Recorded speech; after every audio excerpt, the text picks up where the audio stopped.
शास्त्र पुराण श्रुतीचे वचन एक नारायण सार जप एक नारायण सार जप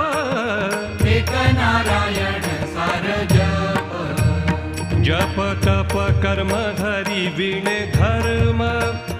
वाऊगाची श्रम व्यर्थ जाय वाऊगाची श्रम व्यर्थ जाय वाऊगाची श्रम व्यर्थ जाय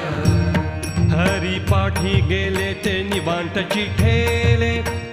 भ्रमर गुंतले सुमन कळिके